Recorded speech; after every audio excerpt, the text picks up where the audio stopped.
قبور المسلمين والمسلمات والمؤمنين والمؤمنات شيء لله لهم الفاتحة. أعوذ بالله من الشيطان الرجيم. بسم الله الرحمن الرحيم. الحمد لله رب العالمين الرحمن الرحيم مالك يوم الدين. إياك نعبد وإياك نستعين. اهدنا الصراط المستقيم صراط الذين أنعمت عليهم غير المغضوب عليهم ولا الضالين آمين. بسم الله الرحمن الرحيم. إذا وقعت الواقعة ليس لوقعتها كاذبة خافضة رافعة. إذا رجت الأرض رجا وبست الجبال بسا فكانت هباء منبثا وكنتم أزواجا ثلاثة فأصحاب الميمنة ما أصحاب الميمنة وأصحاب المشأمة ما أصحاب المشأمة والسابقون السابقون أولئك المقربون في جنات النعيم ثلة من الأولين وقليل من الآخرين على سرر موضونة متكئين عليها متقابلين يطوف عليهم ولدان مخلدون بأكواب وبارق وكأس من معين لا يصدعون عنها ولا ينزفون وفاكهة مما يتخيرون ولحم طير مما يشتهون وحور عين كأمثال اللؤلؤ المكنون جزاء بما كانوا يعملون لا يسمعون فيها لغوا ولا تأثيما إلا قيلا سلاما سلاما وأصحاب اليمين ما أصحاب اليمين في سدر مخضود وطلح منضود وظل ممدود وماء مسكوب وفاكهة كثيرة لا مقطوعة ولا ممنوعة وفرش مرفوعة إنا أنشأناهن إنشاء فجعلناهن أبكارا عربا أترابا لأصحاب اليمين ثلة من الأولين وثلة من الآخرين وأصحاب الشمال ما أصحاب الشمال في سموم وحميم وظل من يحموم لا بارد ولا كريم إنهم كانوا قبل ذلك مترفين وكانوا يصرون على الحنث العظيم وكانوا يقولون إذا متنا وكنا ترابا وعظاما أئنا لمبعوثون أو آباؤنا الأولون قل إن الأولين والآخرين لمجموعون إلى ميقات يوم معلوم ثم إنكم أيها الضالون المكذبون لآكلون من شجر من زقوم فمالئون منها البطون فشاربون عليه من الحميم فشاربون شرب الهيم هذا نزلهم يوم الدين نحن خلقناكم فلولا تصدقون أفرأيتم ما تمنون أنتم تخلقونه أم نحن الخالقون نحن قدرنا بينكم الموت وما نحن بمسبوقين على أن نبدل أمثالكم وننشئكم فيما لا تعلمون ولقد علمتم النشأة الأولى فلولا تذكرون أفرأيتم ما تحرثون أنتم تزرعونه أم نحن الزارعون لو نشاء لجعلناه طاما فظلتم توكهون إنا لمغرمون بل نحن محرومون أفرأيتم الماء الذي تشربون أنتم أنزلتموه من المزن أم نحن المنزلون لو نشاء جعلناه جاجا فلولا تشكرون أفرأيتم النار التي تورون أنتم أنشأتم شجرتها أم نحن المنشئون نحن جعلناها تذكرة ومتاعا للمقوين فسبح باسم ربك العظيم فلا أقسم بمواقع النجوم وإنه لقسم لو تعلمون عظيم إنه لقرآن كريم في كتاب مكنون لا يمسه إلا المطهرون تنزيل من رب العالمين أفبهذا الحديث أنتم مدهنون وتجعلون رزقكم أنكم تكذبون فلولا إذا بلغت الحلقوم وأنتم حينئذ تنظرون ونحن أقرب إليه منكم ولكن لا تبصرون فلولا إن كنتم غير مدينين ترجعونها إن كنتم صادقين فأما إن كان من المقربين فروح وريحان وجنة نعيم. وأما إن كان من أصحاب اليمين فسلام لك من أصحاب اليمين. وأما إن كان من المكذبين الضالين فنزل من حميم وتصلية جحيم. إن هذا لهو حق اليقين. فسبح باسم ربك العظيم.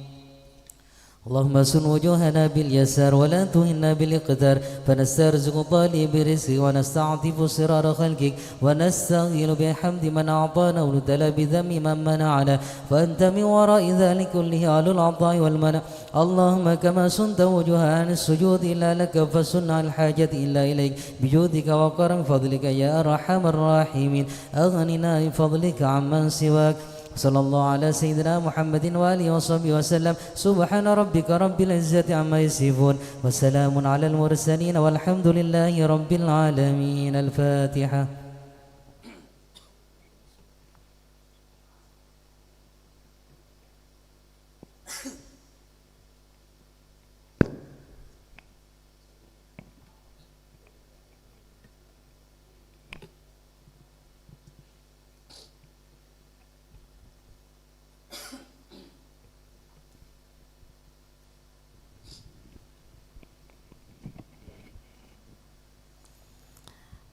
يا ربي صل على محمد أشرف بدر في الكون أشرق. يا ربي صل على محمد يا ربي صل عليه وسلم. يا ربي صل على محمد أكرم داع يدعو إلى الحق. يا ربي صل على محمد يا ربي صل عليه وسلم. يا ربي صل على محمد المصطفى الصادق المصدق. يا ربي صل على محمد يا ربي صل عليه وسلم. يا ربي صل على محمد أحلى الورى منطقا وصداق. يا ربي صل على محمد يا ربي صل عليه وسلم. يا ربي صل على محمد أفضل من بالتقى تحقق.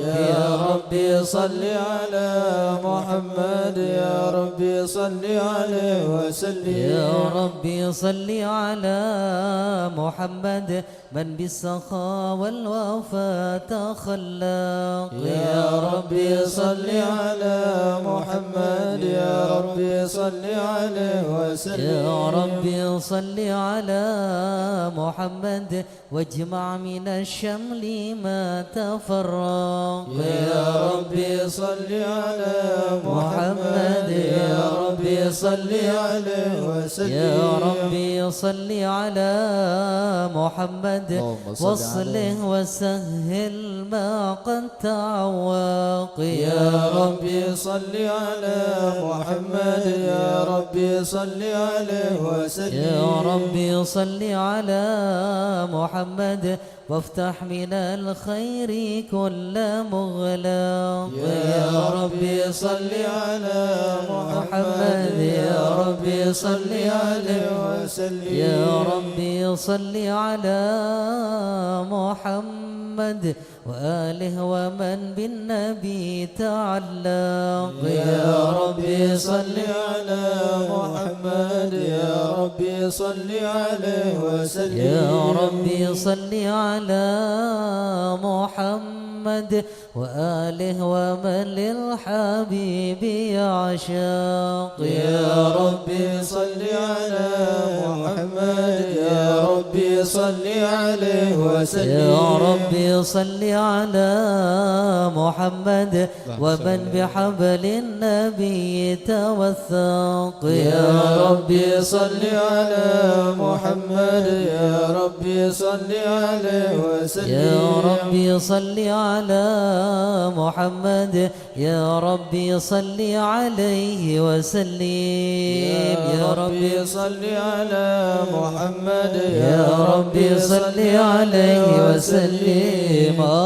اللهم صل وصل وسلم وبارك عليه. أعوذ بالله من الشيطان الرجيم. بسم الله الرحمن الرحيم. إنا فتحنا لك فتحا مبينا ليغفر لك الله ما تقدم من ذنبك وما تأخر ويتم نعمته عليك ويهديك صراطا مستقيما الله عليه. وينصرك الله نصرا عزيزا. لقد جاءكم رسول من أنفسكم عزيز عليه ما عنتم حريص عليكم بالمؤمنين رؤوف رحيم. يا رحيم. فإن تولوا فقل حسبي الله لا إله إلا هو عليه توكلت وهو رب العرش العظيم. يا عظيم. إن الله وملائكته يصلون على النبي يا أيها الذين آمنوا صلوا عليه وسلموا تسليما. اللهم صل وسلم وبارك عليه. السلام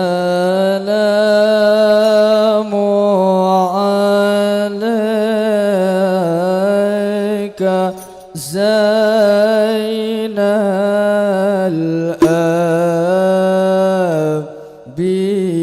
الأنبياء. السلام عليك.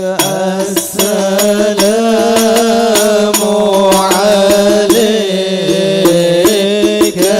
زين الأنبياء.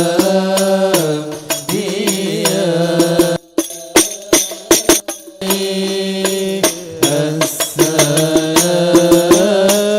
عليك. السلام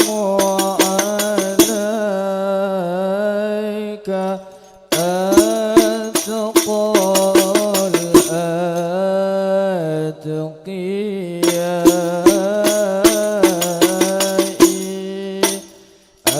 السلام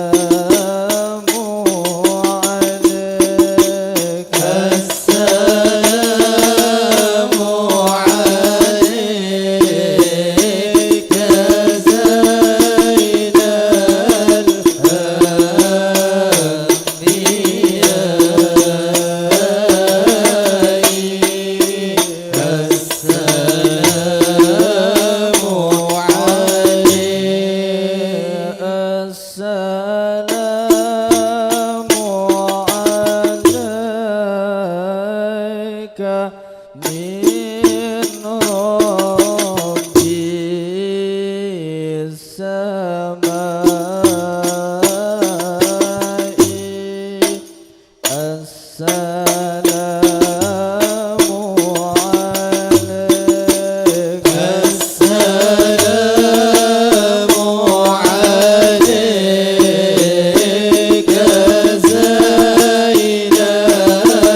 السلام عليك زين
تقل أذكياء السلام على المشفع في القيامة السلام على المضلل بالغمامة السلام على المشفع في القيامة السلام على المضلل بالغمامة السلام على المتوج بالكرامة السلام عليك السلام عليك السلام عليك زين الأنبياء السلام عليك أتقى الأتقياء السلام عليك زين الأنبياء السلام عليك أتقى الأتقياء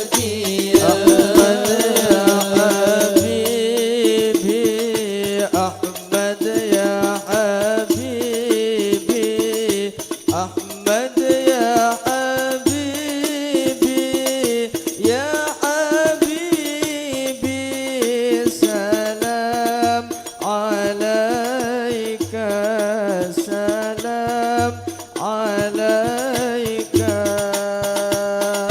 أحمد يا حبيبي أحمد يا حبيبي أحمد يا حبيبي يا حبيبي سلام عليك سلام عليك يا عون الغريب يا عون الغريب يا عون الغريب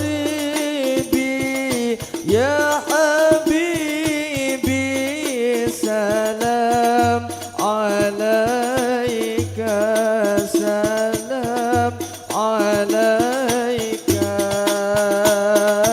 أحمد يا حبيبي أحمد يا حبيبي أحمد يا حبيبي يا حبيبي سلام عليك سلام عليك يا الرحمن من عند الرحمن من عند الرحمن يا حبيبي سلام عليك سلام عليك أحمد يا حبيبي أحمد يا حبيبي أحمد يا حبيبي يا حبيبي سلام عليك سلام عليك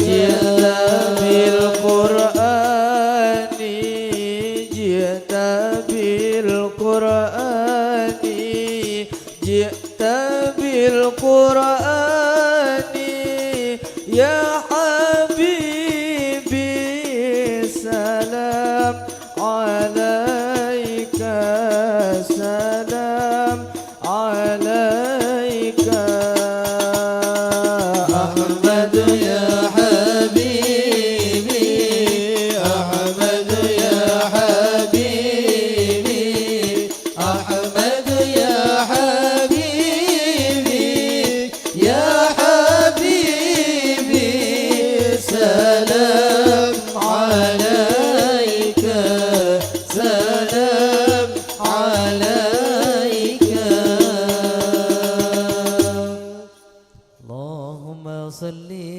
وسلم وبارك عليه.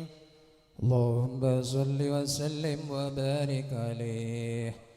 الحمد لله القوي سلطانه الواضح برهانه المبسوط في الوجود كرمه وإحسانه تعالى مجده وعظم شانه خلق الخلق الحكم وطوى عليها علمه وبسط لهم من فائد المنة ما جرت به في أقداره القسمة فأرسل إليهم أشرف خلقه وأجل عبيده رحمة تعلقت إرادة الأزلية بخلق هذا العبد المحبوب فانتثرت آثار أشرفه في عوالم الشهادة والغيوب فما جل هذا المن الذي تكرم بالمنان وما أعظم هذا الفضل الذي برز من حضرة الإحسان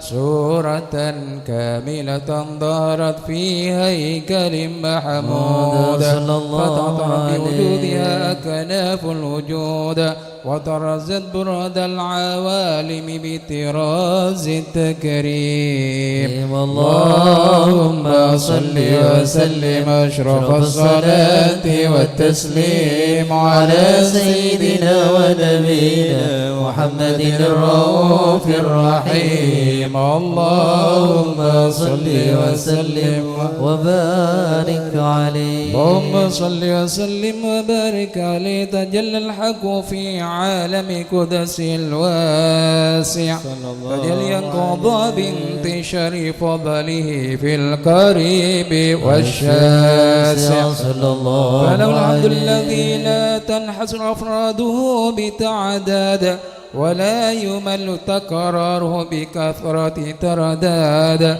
حيث أبرز من عالم الإمكان صورة هذا الإنسان يتشرف بدون ثقلا وتنتشر أسراره في الأكوان فما من سر اتصل به قلب منيب إلا من سبب فضل الله على هذا الحبيب صلى الله عليه. يا لقلب سرور قد توالى بحبيب عم الأنام نوالا جل من شرف الوجود بنور غمر الكون بهجة وجمالا صلى الله عليه. ترقى في الحسن على مقام وتناهى في مجده وتعالى لقد العيون فيما جتلته بشرا كاملا يزيل الضلال وهو من قدر عظيمة في شؤونه وكمالا فسبحان الذي أبرز من حضرة الامتنان ما يعجز عن وصف اللسان ويحار في تعقل معاني الجنان صلى الله عليه. انتشر منه في عالم البطون والظهور ما ملأ الوجود الخلقي نور فتبارك الله من إله كريم بشرتنا آياته في الذكر الحكيم ببشارة لقد جاءكم رسول من أنفسكم عزيز عليه ما عنتم حريص عليكم بالمؤمنين رؤوف رحيم يا رحيم. فمن فاجأت هذه البشارة وتلقاها بقلب سليم فقد هدي إلى صراط مستقيم. اللهم صل وسلم أشرف الصلاة والتسليم على سيدنا ونبينا محمد الرؤوف الرحيم. اللهم صل وسلم وبارك عليه. وأشهد أن لا إله إلا الله وحده لا شريك له شهادة تعرب بها اللسان عما تضمنه الجنان من التصديق بها والإذعان صلى الله عليه. تثبت بها في الصدور من الإيمان قواعد وتلوح على أهل اليقين من سر ذلك الإذعان والتصديق شواهد وأشهد أن سيدنا محمدا العبد الصادق في قوله وفعله والمبلغ عن الله ما أمره بتبليغه لخلقه من فرضه ونفله صلى الله عليه عبد أرسله الله للعالمين بشيرا ونذيرا فبلغ الرسالة وأدى الأمانة وهدى الله به من الأمة بشرا كثيرا فكان في ظلمة الجهل للمستبصرين سراجا وقمرا منيرا صلى الله عليه فما أعظمها من منة تكرم الله بها على البشر وما أوسعها من نعمة انتشر سرها في البحر والبر اللهم صل وسلم بأجل الصلوات وأجمعها وأزكى التحيات وأوسعها على هذا العبد الذي وفى بحق العبودية صلى الله عليه وبرز فيها في خلعة الكمال وقام بحق الربوبية في مواتن الخدمة لله وأقبل عليه غاية الإقبال صلاة يتصل بها روح المصلي عليه به فينبسط في قلبه نور سر تعلقه به وحبه ونوجا بها بعناية الله في حزبه وعلى آله وصحبه الذين ارتقوا صهوة المجد بقربه صلى الله عليه وتفيهوا ظلال الشرف الأصلي بوده وحبه ما عطر الأكوان بنشر ذكراهم نسيم اللهم صل وسلم أشرف الصلاة والتسليم على سيدنا ونبينا محمد الرؤوف الرحيم اللهم صل وسلم وبارك عليه اللهم صل وسلم وبارك عليه وعلى آله أما بعد فلما تعلقت إرادة الله في العلم القديم بظهور أسرار التخصيص للبشر الكريم بالتقديم والتكريم صلى الله عليه نفذت القدرة الباهرة بالنعمة الواسعة والمنة الغامرة فانطلق البيضة التصوير في العالم المطلق الكبير عن جمال مشهود بالعين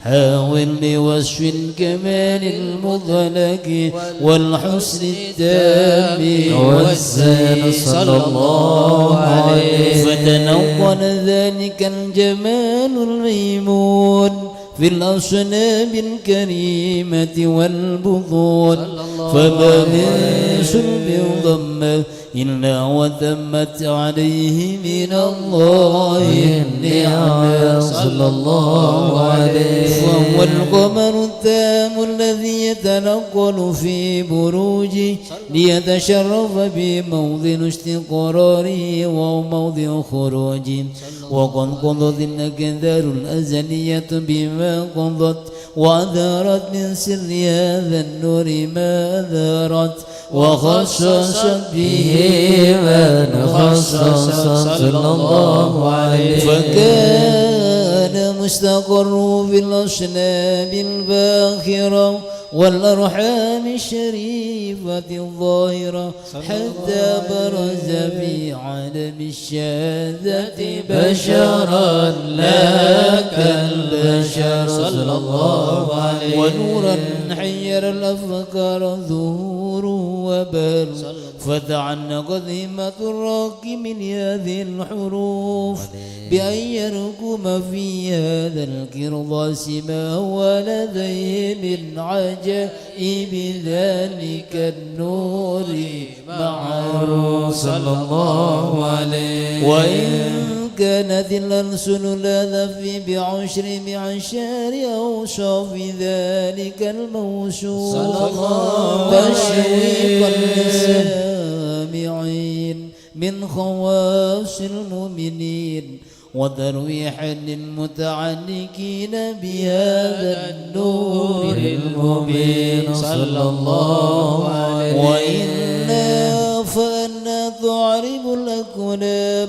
عن شؤون خير الأنام ولكن السبيل تذوين ما حفظت من سير أشرف المخلوقين وما أكرم الله به في مولده من الفضل الذي عم العالمين صلى الله عليه. وبقيت رايته في الكون منشورة على مر الأيام والشهور والسنين داعي التعلق بهذه الحضرة الكريمة ولاعج التشوق إلى سماع أوصافها العظيمة ولعل الله ينفع به المتكلم والسامع ويدخلان في شفاعة هذا النبي الشافع ويتروحان بروح ذلك النعيم. اللهم صل وسلم أشرف الصلاة والتسليم على سيدنا ونبينا محمد الرؤوف الرحيم. اللهم صل وسلم وبارك عليه.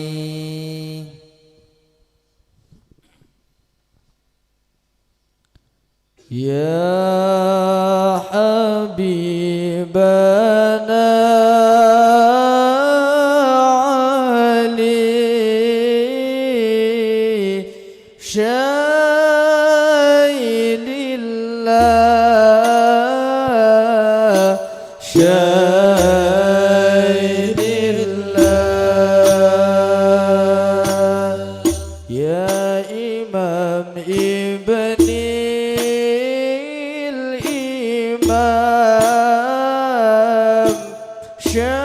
شايل الله شايل الله يا حبيبنا علي شايل الله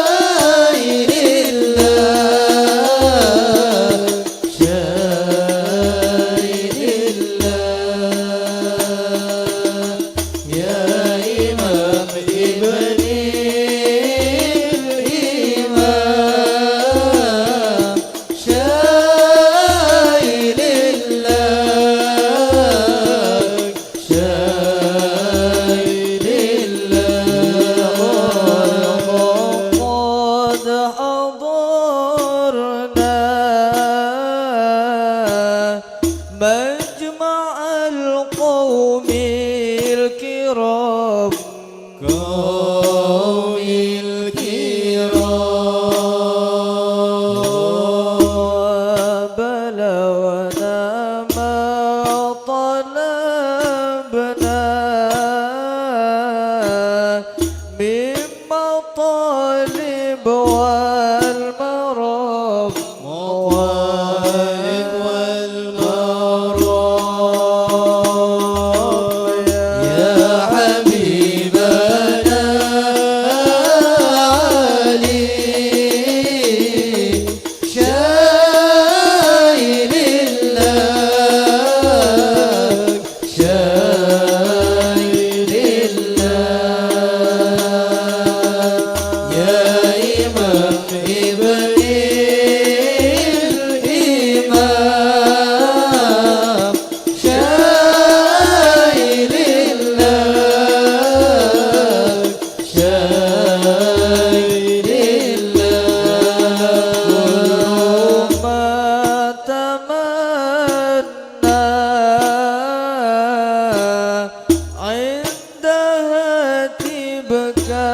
الخيام طيبك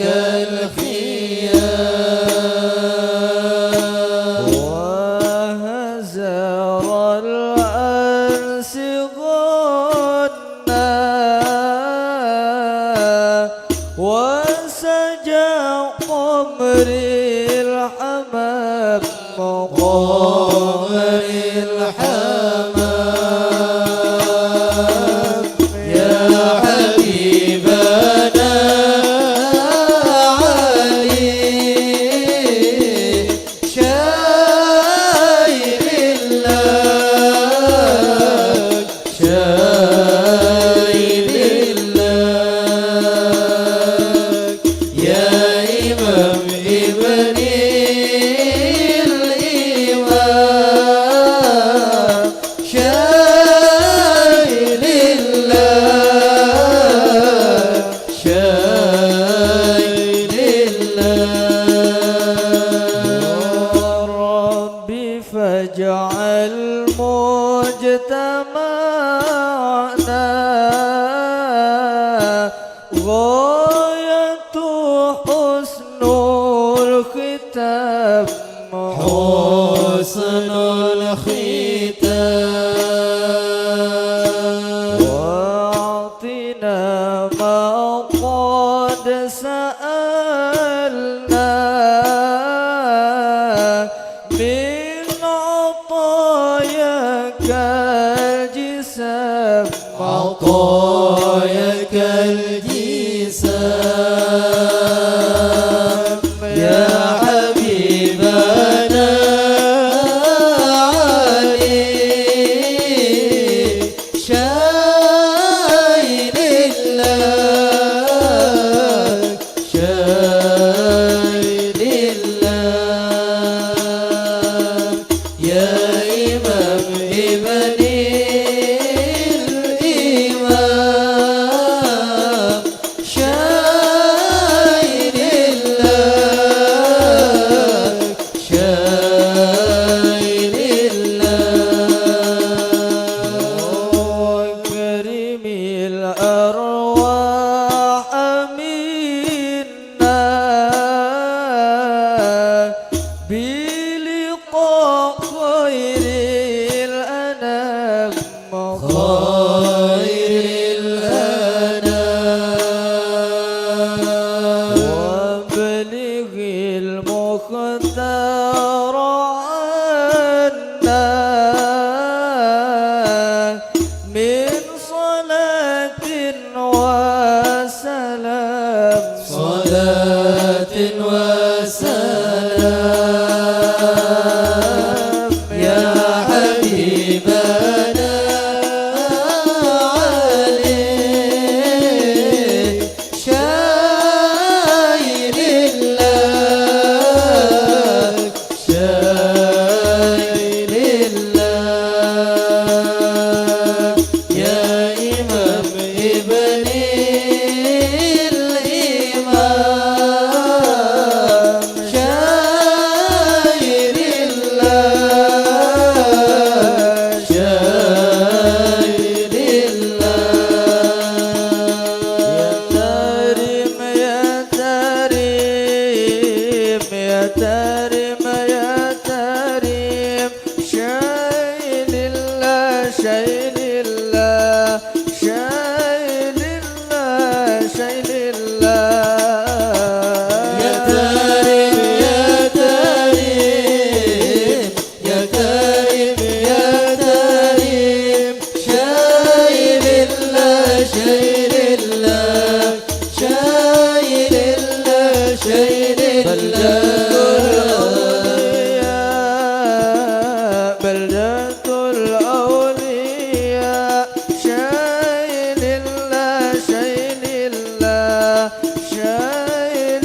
بجاه بعلوي شايل الله شايل الله شايل الله شايل الله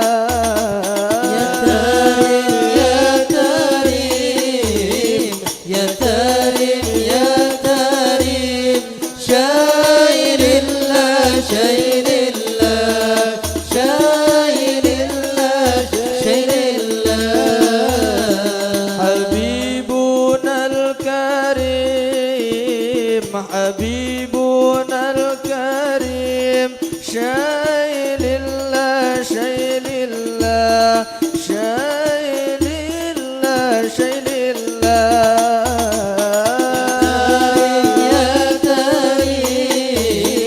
يا كريم يا كريم شايل الله شايل الله شايل الله شايل الله سقفنا ولي سقفنا ولي شايل الله شايل الله شايل الله شايل الله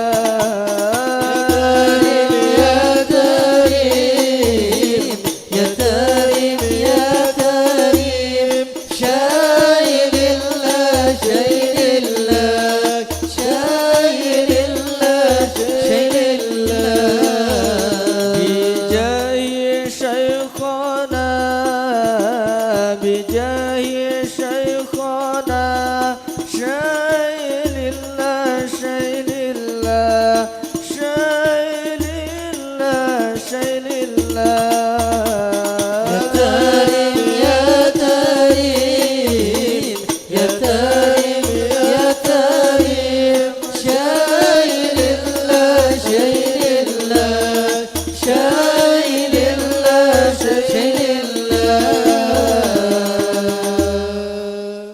اللهم صل وسلم وبارك عليه اللهم صل وسلم وبارك عليه وعلى آله وقد آن للغلام يخض ما حركته فيه الأنامل بما استفاده الفهم من صفات هذا العبد المحبوب الكامل وشمائله التي أحسن الشمائل. وهنا حسن أن نثبت ما بلغ إلينا في شأن هذا الحبيب من أخبار وآثار يتشرف بكتابة القلم والقرطاس وأن تتنزه في حذاك الأسماء والأبصار.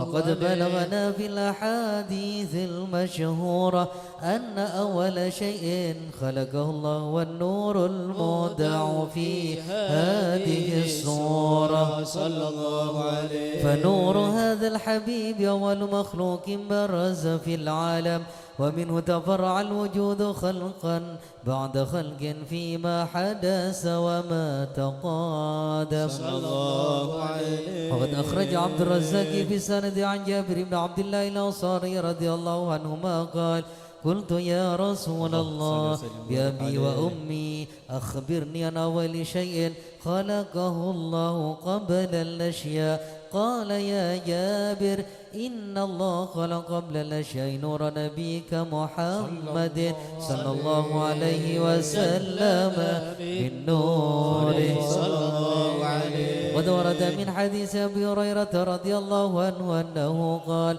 قال رسول الله صلى الله عليه وسلم: كنت أول النبيين في الخلق وآخرهم في البعث. وتعددت الرواية بأنه أول الخلق وجودا وأشرفهم مولودا.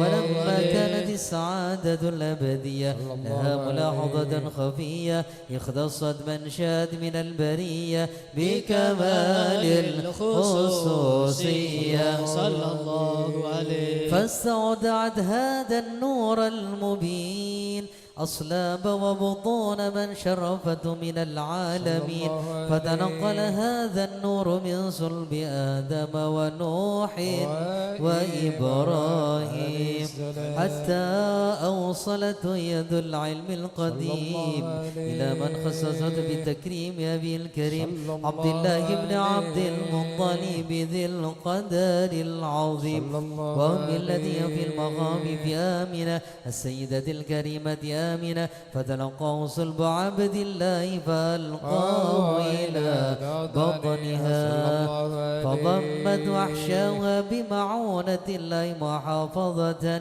على حق هذه الذرة وصونها فحملت برعاية الله كما ورد عنها حملا خفيفا لا تجد له ثقلا ولا تشكو من ولم ولا عللا حتى مر الشهر بعد الشهر من حمله وقرب اقدر بروز العالم إذ شهادت لتنبسط على أهل هذا العالم فيوضات فضله فتنتشر في آثار مجده الصميم اللهم صل وسلم أشرف الصلاة والتسليم على سيدنا ونبينا محمد الرؤوف الرحيم اللهم صل وسلم وبارك عليه اللهم صل وسلم وبارك عليه ومنذ علقت به هذه الدرة المكنونة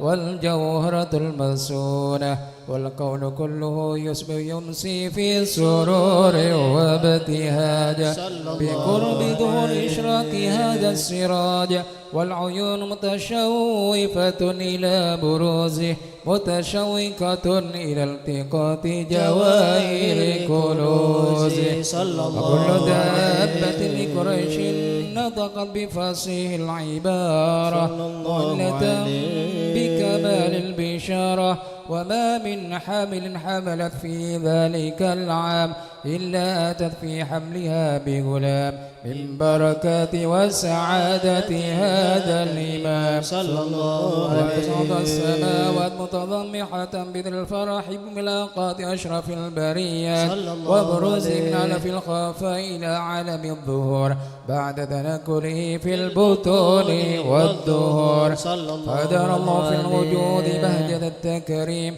وبسط في العالم الكبير مائدة التشريف والتعظيم ببروز هذا البشر الكريم اللهم صل وسلم أشرف الصلاة والتسليم على سيدنا ونبينا محمد الرؤوف الرحيم اللهم صل وسلم وبارك عليه نسم الوليد نسم الوليد محمد اللهم صل وسلم عليه نسم الوليد محمد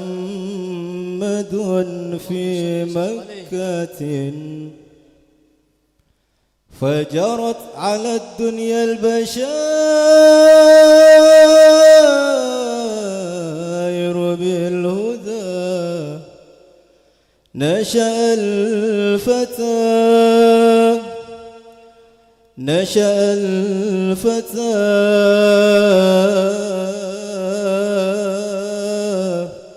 في بطن مكة طاهرا متحليا بالمكرمات وسيدا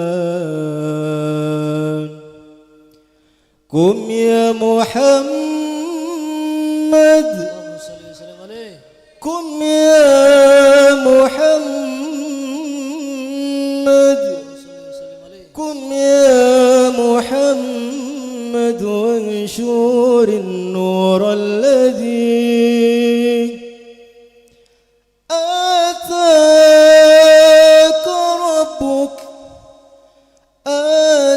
آتاك ربك هاديا ومشددا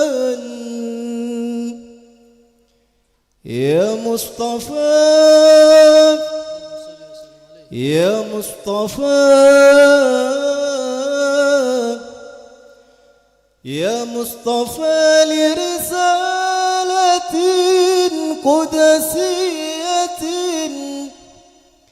فيها السعادة والكمال تواحبا كالشمس أنت تعم رحمتك الوغى فتصيب بالسعد العظيم من اهتدى برسول الله والبدوي ورجال من بني علوي سلكوا في المنهج النبوي برسول الله والبدوي برسول الله والبدوي ورجال من بني علوي سلكوا في المنهج النبوي برسول الله والبدوي ربي إني قد مددت يدي منك أرجو فيض المدد ربي إني قد مددت يدي منك أرجو فيض المدد فاقسني أنت معتمدي فاقسني أنت معتمدي برسول الله والبدوي برسول الله والبدوي ورجال من بني علوي سلكوا في المنهج النبوي برسول الله والبدوي بالأعتاب معترفا لعظيم الذنب معترفا قمت بالأعتاب معترفا لعظيم الذنب معترفا من بحار الفضل معترفا من بحار الفضل معترفا لرسول الله والبدوي برسول الله والبدوي ورجال من بني علوي سلكوا في المنهج النبوي برسول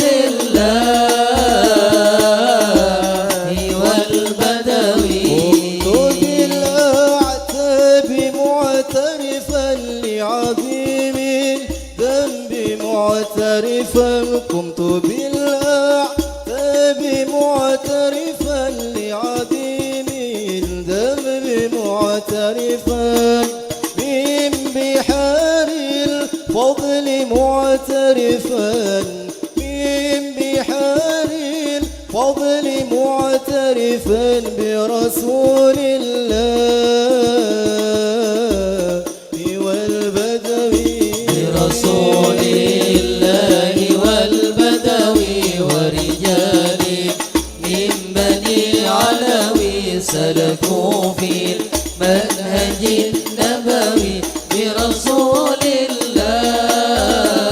الله والبدوي الله الجلال أعطاك الجمال الله الجلال أعطاك الجمال يا شمس الكمال يا نور العين يا حبيبي محمد محمد محمد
صل وسلم وبارك عليه وعلى آله فحين قرب وضع هذا الحبيب على ندي السماوات والأرض ومن فيهن بالترحيب صلى الله وأمطار عليه. الجود الإلهي على أهل الوجود تسيج وألسنة الملائكة بالتبشير للعالمين تعج سبحان الله الحمد لله ولا إله إلا الله والله أكبر سبحان الله والحمد لله ولا إله إلا الله والله أكبر سبحان الله والحمد لله ولا إله إلا الله والله أكبر. القدرة كشفت قناع هذا المستور ليبرز نوره كاملا في عالم الظهور نورا فاق كل نور صلى الله وانفذ الحق حكمه على من أتم الله عليه النعمة من خواص الأمة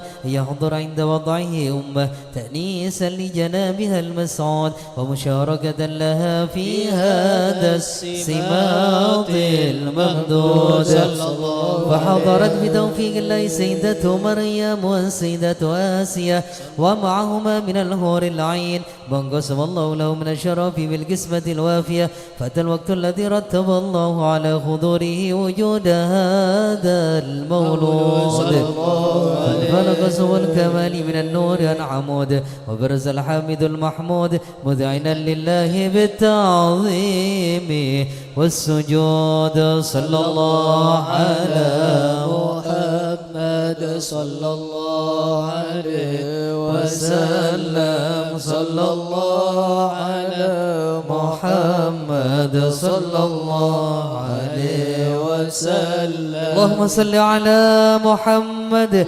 ومولانا محمد وسلم عليه. أشرق الكون ابتهاجا بوجود المصطفى أحمد ولأهل الكون أنس وسرور قد تجدد يا نبي سلام عليك يا رسول سلام عليك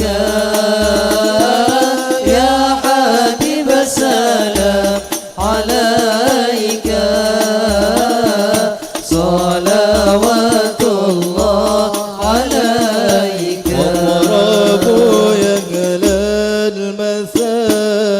المثاني فهزروا اليوم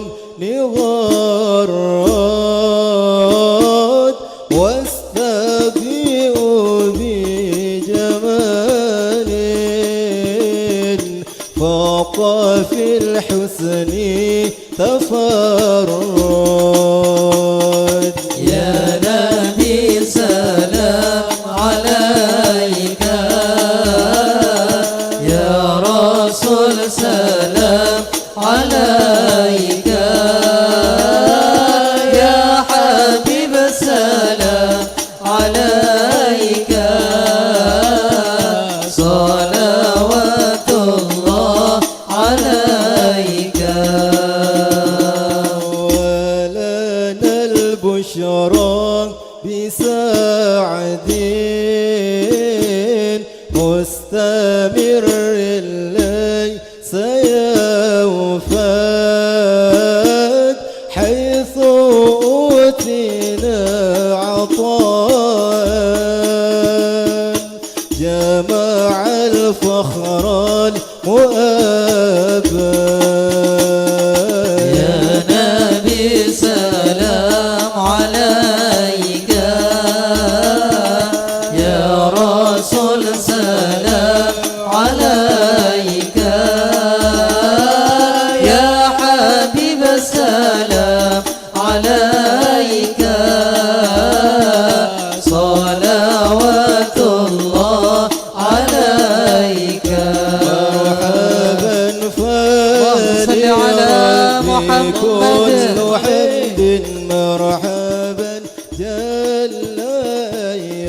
طوره العد مرحبا مرحبا يا نور العين مرحبا مرحبا جد الحسين إذا حبانا بوجودي مرحبا مرحبا مصطفى الهادي محمد الله مرحبا مرحبا مرحبا يا نور العين مرحبا مرحبا مرحبا جاد الحسين الله مرحبا مرحبا يا رسول الله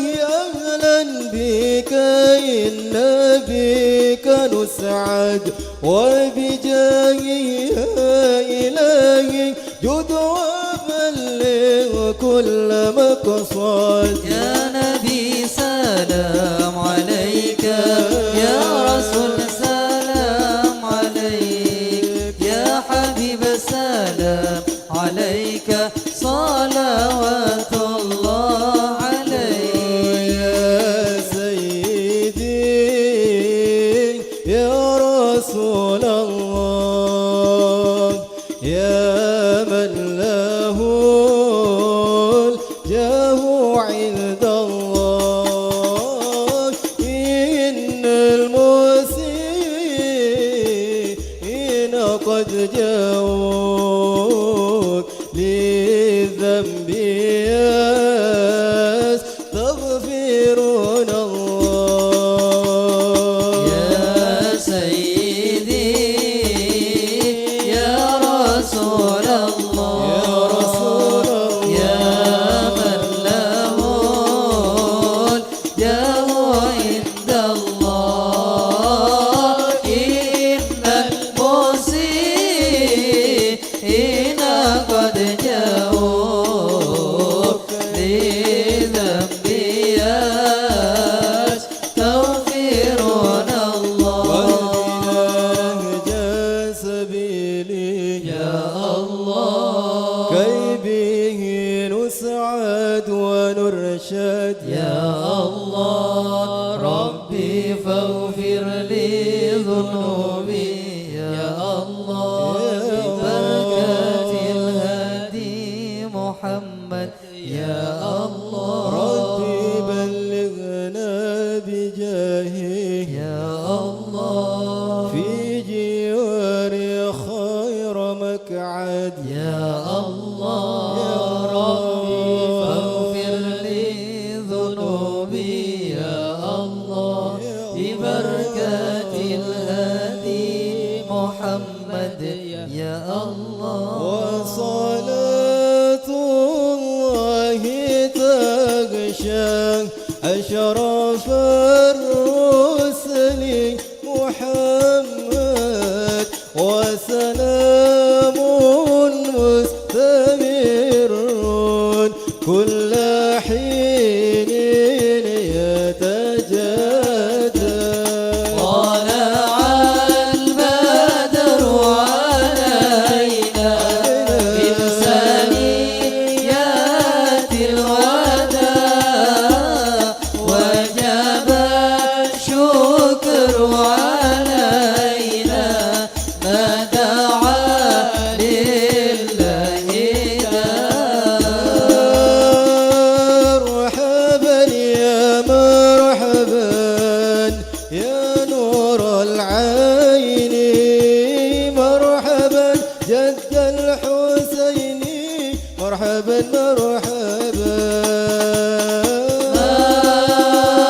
مرحبا يا مرحبا يا نور العين مرحبا جد الحسين مرحبا مرحبا صلاة الله تغشاك أشرف الرسل محمد وسلام مستمر كل حين يتجدد جدا يا نبي سلام عليك يا رسول سلام عليك يا حبيب سلام عليك صلوات الله عليك اللهم صل على محمد. اللهم صل وسلم.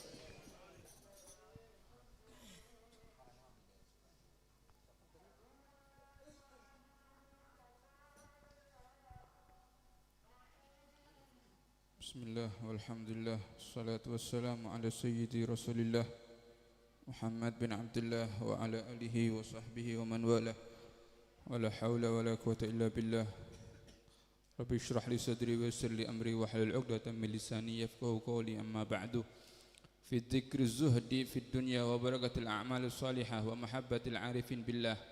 Wa qala radhiyallahu anhu lailatul ahad dzil hijjah bi baiti Syekh Sa'id bin Abdullah Basalamah في أثناء مذاكرته في ذم الدنيا ورد أن الزهد في الدنيا يريح القلب والبدن والرغبة فيها تكسر الحم والحزن والزاهد الكامل في الزهد ما يستوي عنده الحصى والذهب وهذا يقل في زماننا ونادر من يستوي عنده الحصى والذهب ولكن أهل التجريد الحصى والذهب عندهم سواء ومحبة الدنيا ما هو المال فقط كم من واحد منا ما معه شيء في الدنيا وقلبه معلق بها يحشر يوم القيامة مع أهل الدنيا وكم من واحد معه مال كثير ولكنه إلا بيده ما هو في قلبه عنده إن جاء المال أو راح سواء هذا ما هو من أهل الدنيا.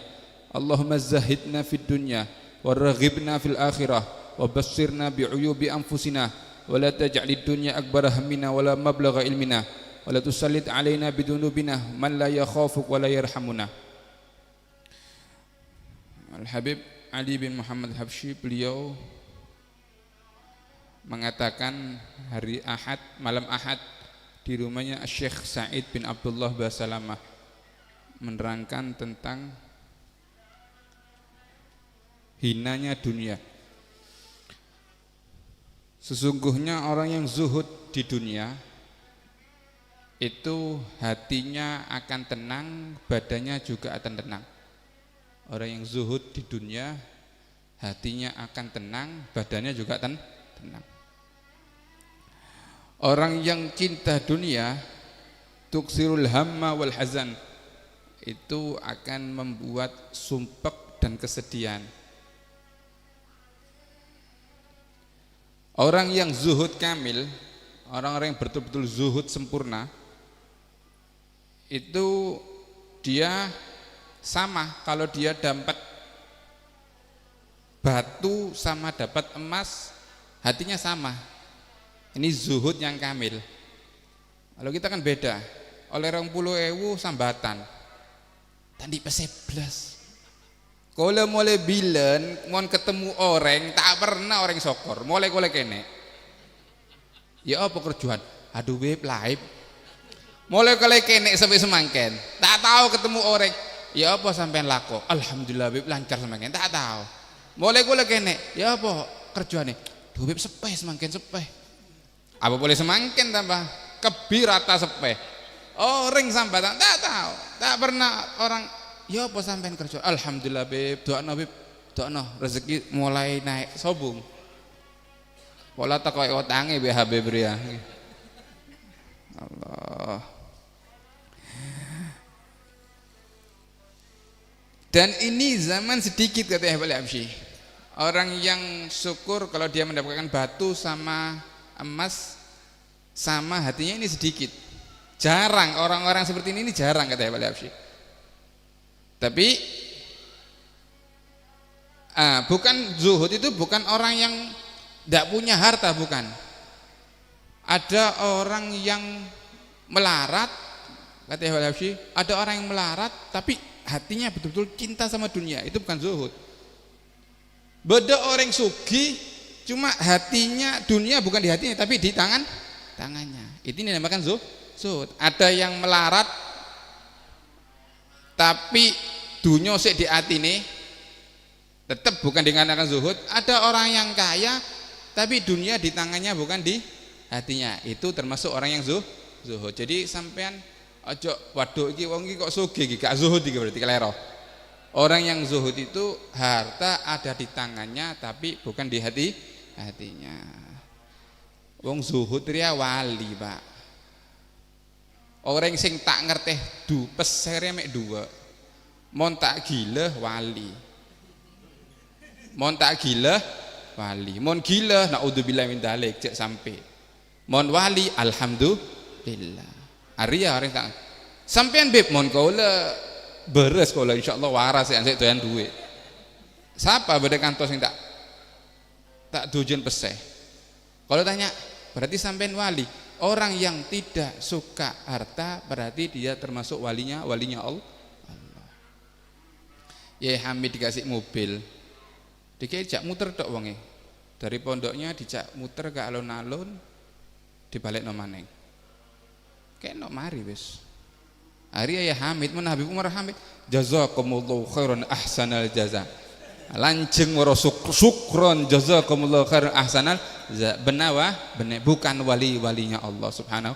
Al-qunu roha wa tama' junun. Orang sing qanaah itu roha tenang. Wa tama' junun, orang yang tamak itu gila.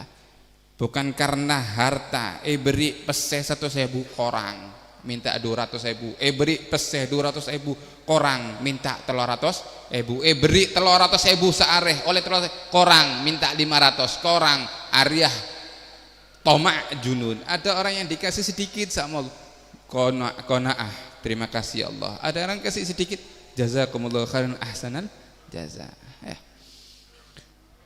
Tapi bukan berarti ya wis berarti beb tak usah lako lah beb. Caan rezeki apa kataan Allah, tak usah lako lah beb, kelero sampean. Kerja itu hukumnya wajib, tapi rezeki apa katanya Allah. Saya pernah waktu minta sama istri saya, kalau tak dilako Pak, sampai semakin tak dilako gue bilang gitu. Saya minta waktu minta saya ngomong sama Habib Taufik sama Ustadz, saya tidak punya pekerjaan Ustadz, tak dilako Ustadz, tidak suhulan Ustadz. Katanya Ustadz Taufik, kau nggak percaya kepada Allah dah? Wah mon ria, gebedo boleh Ustadz, tak percaya jadi pangeran dah. Engki, zawij, Rabio, nanti Allah yang akan buka rezeki. Itu sudah Allah mengatakan nikah, Allah akan buka rezeki. Alhamdulillah Pak, setahun, 2 tahun, 3 tahun. Okay. Tahun kedua ria rodok. Tahun pertama montang manting, otang, tahun kedua, tahun ketiga, subhanallah Allah buka rezeki ya. Tapi kadang-kadang manusia ini memang tangan emas. Ono sing tangan emas, ono sing tangan baja, kak mandi gitu. Walau di kancah jual es krim sebulan 12 juta. Jual es krim sebulan 12 juta. Kau lah lako sarung tak hasil. Ongguan lako minyak tak hasil. Penggemuan embik berangkat pulau teng kanca kula. Beri penggemuan kalau satu kambing nanti hasilnya 300-400 ribu satu kambing 3 bulan jual. Kalau mikir mon umpama kalau di embik 100 berempar ya wis peker melek embik mateh. Ari tak hasilnya mana tangan apa tangan emas. Cuma kalau kadang delok ono wong tangan mas subhanallah kerja iki hasil. Nggih kan? Sampeyan mon di kancah kok tak delok-delok kerja iki kok hasil, kerja iki beda sing orang lako apa aja muter tak hasil beda. Itu namanya rezeki dari Allah Subhanahu wa taala. Yo lak sampean mikir lak kabeh iku wong sugih sapa sing ngerti nampani sedekah. Mon kabir yang melarat nggih sumpek kabir yang mon kabir melarat. Makanya Allah berikan kaya, Allah berikan miskin, Allah berikan sakit, Allah berikan sehat. Mon sakit kebi dokter siapa sing ngurus? Mon sehat kebi sobung dokter. Makanya inilah diatur oleh Allah Subhanahu wa taala. Ayo qana' roha wa tama' junun. Kalau selama masih bisa qanaah roha, ayo bisa tenang. Kiai Hasan Isdogiri itu rumahnya kecil Pak. Kiai Hasan Isdogiri compok dia kene. Uangnya ditaruh di mana-mana. Saking konaannya kepada Allah Subhanahu wa ta'ala. Ada Habib Ali bin Ja'far Malaysia. Ada Habib Ali bin Ja'far Ali terus Malaysia. Compokan separuh tembok, separuh gedek. Tidak ada orang datang, orang tak kenal. Mon Ariyah Wali tak kenal. Apa melarat, tak kenal orang wali. Ketika datang Abu Yazid Muhammad Maliki silaturahmi, datang Al Habib Umar bin Muhammad bin Hafidz silaturahmi, baru orang kenal Habib Ali bin Ja'far Ali terus Malaysia, wali min auliyaillah. Compokan tembok bi gedek. Ketika ada satu orang mau ngomong, Bib saya minta pohon mangganya Bib. Katanya Habib Ali bin Ja'far, maaf ya, saya ngontrak rumahnya tok, mangganya enggak saya kontrak. Jadi compok dia separuh tembok, separuh gedek, sik ngontrak boleh. Al-qana' wa raha wa tama' junun ya. Gimana muga banyak rezekina. Ya mon tandi rezeki sakit cetak bisa nyampean nggih, jangan siapa. Ulah konaan lah Beb. Masih tak usah pese tak apa-apa Beb. Orang ngodik dia butuh pese, Pak. Mate butuh pese. Mantar rezekinya lancar, halalan barakah. Amin Allahumma amin. Rabbi yanfa'na barakatihim wa hdinal husna bi hurmatihim wa amitna fi tariqatihim wa amitna fi tariqatihim wa amitna fi tariqatihim wa mu'afatin min fitani hadza minni wassalamu alaikum warahmatullahi taala wabarakatuh.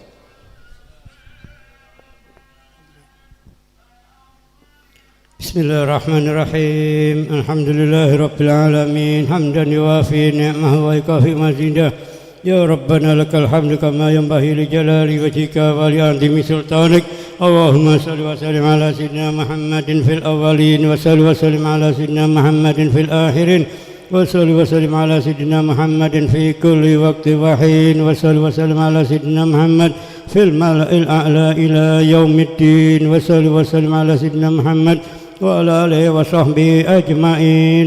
ولما ندم الفكر من درار الأوصاف المحمدية وكندا توجهت إلى الله متوسلا بسيدي وحبيبي محمد صلى الله عليه وسلم أن يجعل سعي فيه مشكورا وفعلي فيه محمودا وأن يكتب أعمالي في الأعمال المقبولة وتوجهي في التوجهات الخالصة والصلات الموصولة. اللهم يا من إليه تتوجه الآمال فتعود ضافرة وعلى باب عزته تحت الرحال فتحشاها منه الفيوضات الهامرة. نتوجه إليك بأشرف الوسائل لديك سيد المرسلين عبدك الصادق الأمين سيدنا محمد الذي أمت رسالته العالمين أن تصلي وتسلم على تلك الذات الكاملة مستودع أمانتك وحافظ سرك وحامل راية دعوتك شاملة الآب الأكبر المحبوب لك والمحسس بشرف الأفهار في كل موطن من مواطن القرب ومدهر قاسم إمدادك في عبادك وساكي كؤوس إرشادك لأهل ودادك سيد الكونين وأشرف الثقلين العبد المحبوب الخالص المحسوس منك بأجل الخصائص. اللهم صل وسلم عليه وعلى آله وأصحابه وأهل حضرة اقترابه من أحبابه. اللهم إنا نقدم إليك جاه النبي الكريم وتوسل إليك بشرف مقامه العظيم أن تلاحظنا في حركاتنا وسكناتنا بعين عنايتك وأن تحفظنا في جميع أدوارنا وتقلباتنا بجميل رعايتك وحسن وقايتك وأن تبلغنا من شرف القرب إليك وإلى هذا الحبيب غاية آمالنا وتتقبل منا ما تحركنا فيه من نياتنا وأعمالنا وتجعلنا في حضرة هذا الحبيب من الحاضرين وفي طرائق اتباعه من السالكين ولحقك وحقه من المؤدين ولأهدك من الحافظين. اللهم إنا لنا أدماء في رحمتك الخاصة فلا تحرمنا ودنونا جميلة هي وسيلتنا إليك فلا تغيبنا آمنا بك وبرسولك وما جاء به من الدين وتوجهنا به إليك مستشفئين أن تقابل المذنب منا بالغفران والمسيء بالإحسان والسائل بما سأل والمؤمل بما أمل وأن تجعلنا ممن نصر هذا الحبيب ووازره ووله وظهره وأم ببركته وشريف وجهاته أولادنا ووالدينا وأهل قدرنا ووادينا وجميع المسلمين والمسلمات والمؤمنين والمؤمنات في جميع الجهات وأدم راية الدين القويم في جميع الأقطار منشورة ومعالم الإسلام والإيمان بأهلها مأمورة معنى وسورة واكشف اللهم كربة المكروبين واقض دين المدينين واغفر للمذنبين وتقبل توبة التائبين وانشر رحمتك على عبادك المؤمنين أجمعين واكفي شر المعتدين والظالمين وابسط الأدل بولاة الحق في جميع النواحي والأقطار وأيدهم بتأييد من عندك والنصر على المعاندين من المنافقين والكفار واجعلنا يا رب في الحسن حسين من جميع البلايا واجعلنا يا رب في الحسن الحسين من جميع البلايا وفي الحرص المكين من الذنوب والخطايا وأدمنا في الأمل بطاعتك والصدق في حكمتك قائمين وإذا توفيتنا فتوفنا مسلمين مؤمنين واختم لنا منك بخير أجمعين وصل وسلم على هذا الحبيب المحبوب للأجسام والأرواح والقلوب وعلى آله وصحبه ومن إليه منسوب وآخر دعوانا أن الحمد لله رب العالمين بفضلك سبحانك ربك رب العزة عما يصفون وسلام على المرسلين والحمد لله رب العالمين. الفاتحة.